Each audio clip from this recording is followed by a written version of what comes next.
Assalamualaikum warahmatullahi wabarakatuh.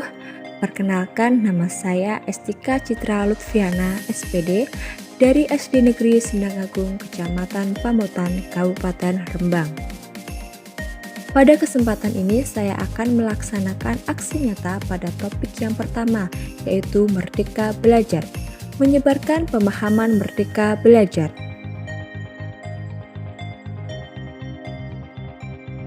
Terdapat 5 modul dalam topik Merdeka Mengajar.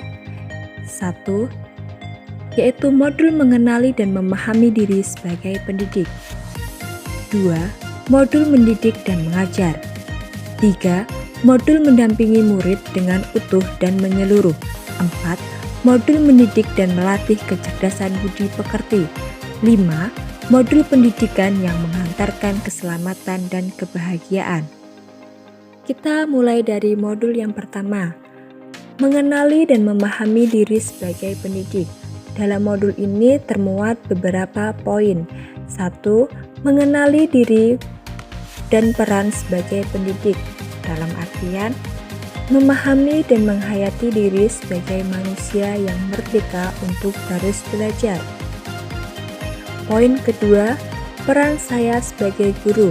Tentunya, guru membantu murid memenuhi kebutuhan lahir dan batin, serta mengantarkan murid menuju cita-cita mereka.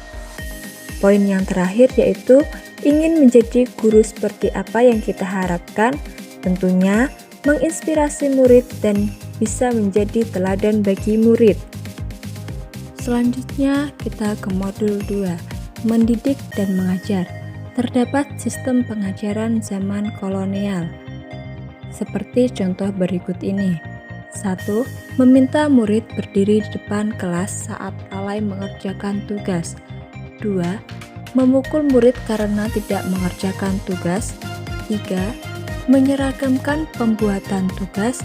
4. Murid duduk rapi menghadap ke depan kelas dengan suasana yang hening. Selanjutnya yaitu modul mendampingi murid dengan utuh dan menyeluruh. Pendampingan terhadap murid kita harus menyesuaikan dengan kodrat keadaan, yakni bagian yang tak terpisahkan dari dasar pendidikan murid. Kodrat keadaan terbagi menjadi 2, yaitu kodrat alam dan kodrat zaman. Kodrat alam berkaitan dengan sifat dan bentuk lingkungan di mana mereka berada. Sedangkan kodrat zaman merupakan bagian dasar pendidikan murid yang berhubungan dengan isi dan irama. Dalam mendampingi murid, guru juga harus menerapkan asas trikon, yakni kontinu, konvergen, dan konsentris. Yang pertama, ada kontinu, artinya pengembangan secara berkesinambungan dengan perencanaan yang baik. 2. Konvergen, yaitu mengusahakan terbinanya karakter. Dan yang ketiga ada konsentris, artinya bersifat terbuka namun tetap kritis dan selektif. Yang keempat yaitu mendidik dan melatih kecerdasan budi pekerti, yang terdiri dari 1. Melatih keberanian berpendapat atau olah akal. 2. Mengasah perasaan dan perilaku atau olah akal. 3. Memunculkan kehendak atau olah karsa. Dan yang keempat yaitu pendidikan dapat mempengaruhi bagian intelligible dan bagian biologis muridnya. Selanjutnya ke modul yang terakhir, ada pendidikan yang mengantarkan keselamatan dan kebahagiaan. Pada poin pertama yaitu pendidikan hanyalah sebagai tuntutan. 2.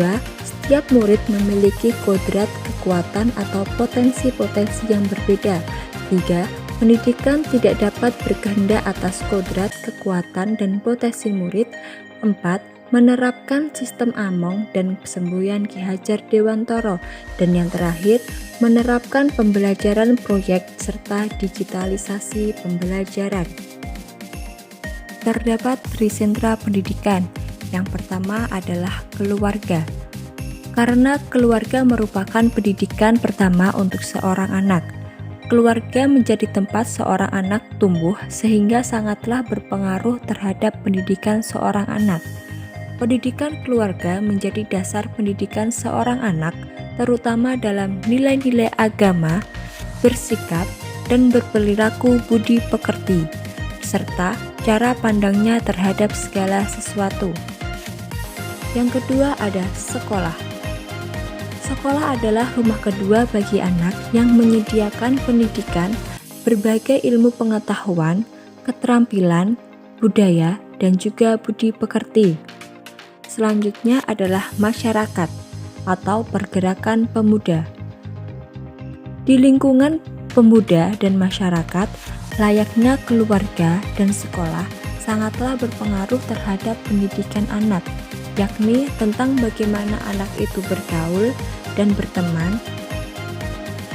Baiklah, demikian pemaparan aksi nyata dalam topik Merdeka Belajar dari saya. Terima kasih. Salam Merdeka Belajar. Wassalamualaikum warahmatullahi wabarakatuh.